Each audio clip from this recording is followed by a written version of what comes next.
पांचवा कारण माना जाता है सफदरजंग का मराठों से समझौता। बच्चों, हमने पहले भी देखा, ये जो सफदरजंग था ये था अवध और इलाहाबाद का सूबेदार, और इसको किसने नियुक्त किया था? इसको मुगल सम्राट अहमद शाह ने यहाँ का वजीर बनाया था। आप ध्यान रखिएगा। और इसके जो शत्रु थे वो थे रोहिल्ले, और रोहिल्लों को दबाने के लिए इसने हमेशा मराठों का सहयोग लिया, और रोहिल्लों ने इससे मुक्ति पाने के लिए किसका सहयोग लिया? अहमद शाह अब्दाली को भारत पर आक्रमण करने का निमंत्रण दिया।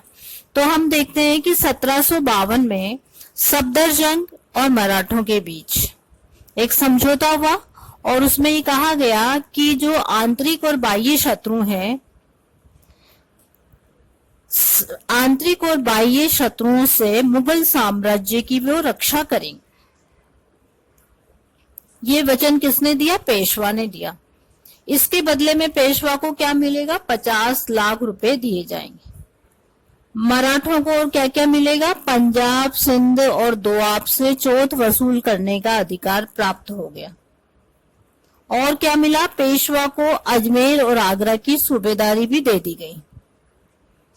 पेशवा की सेना को दिल्ली में रखने और सम्राट के आदेश पर मुगल सेना के साथ युद्ध करने के लिए जाने की बात भी तय हो गई। किसमें हुई ये? जो सफदरजंग और मराठों के बीच जो समझौता हुआ 1752, उसमें क्या क्या शर्तें तय हुई?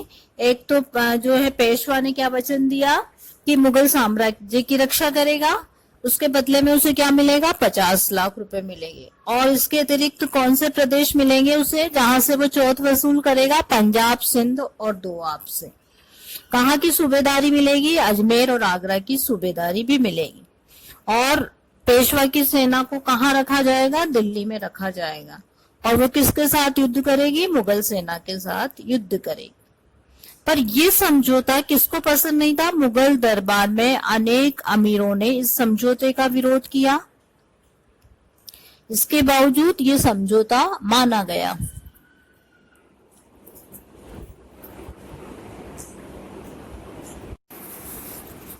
अब हम देखते हैं कि पानीपत के युद्ध का अगला जो कारण रहा आलमगीर द्वितीय का सम्राट बनना।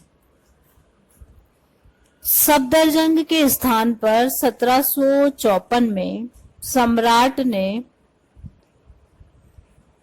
इंतजामुद्दीन को अपना वजीर बनाया। हैदराबाद के निजाम का बड़ा लड़का गाजीउद्दीन इमाद उल मुल्क ने उसका समर्थन किया। शीघ्र ही दोनों अमीरों में प्रतिद्वंदिता आरंभ हो गई। गाजीउद्दीन ने मराठों की सहायता से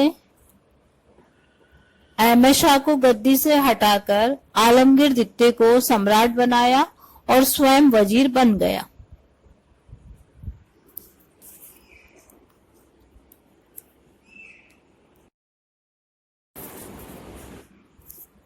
इस युद्ध का अगला कारण हम देखते हैं, जैसा कि हमने ये पढ़ा, आलमगीर द्वितीय का सम्राट बनना। किसने बनाया उसे? गाजीउद्दीन ने। तो गाजीउद्दीन का मराठों व अब्दाली से पत्र व्यवहार।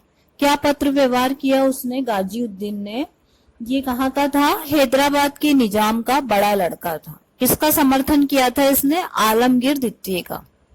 तो इसने पत्र व्यवहार किससे किया? मराठों और अब्दाली के साथ। और उस पत्र व्यवहार में उसने क्या किया? रोहिल्ला सरदार नजीबुद्दौला से भी मदद मांगता रहा। मतलब उसने जो है कूटनीतिज्ञता से मराठों से भी सहयोग प्राप्त करना चाहा, अब्दाली के साथ भी पत्र व्यवहार करता रहा, और जो रोहिल्ला सरदार था नजीब, उससे भी वो सहयोग की याचनाएं करता रहा।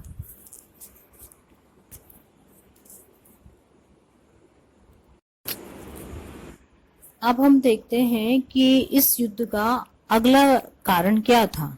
मुगलानी बेगम की अब्दाली से सहायता की प्रार्थना।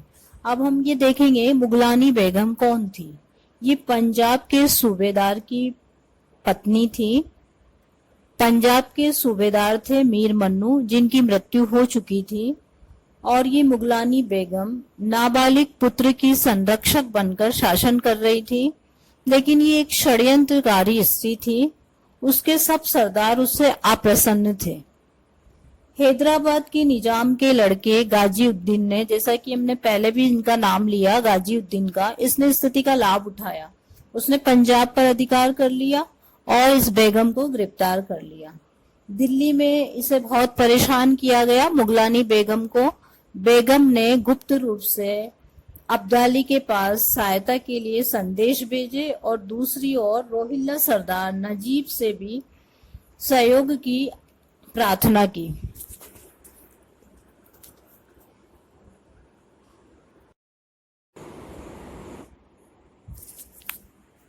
पानीपत के युद्ध का अगला जो कारण माना जाता है अब्दाली का आक्रमण। अब्दाली ने 1757 में दिल्ली को लूटा, पंजाब पर अधिकार कर लिया, मथुरा और आसपास के क्षेत्रों में भी लूटपाट मचाई। अफगान सेना में महामारी फैलने के कारण वो अफगानिस्तान लौट भी गया। भारत से जाने से पहले उसने नजीबुद्दौला को मीर बख्शी और गाजी उद्दीन को वजीर नियुक्त करवाया। पंजाब का शासन वो अपने पुत्र तैमूर खां और जहां शाह को सौंप गया।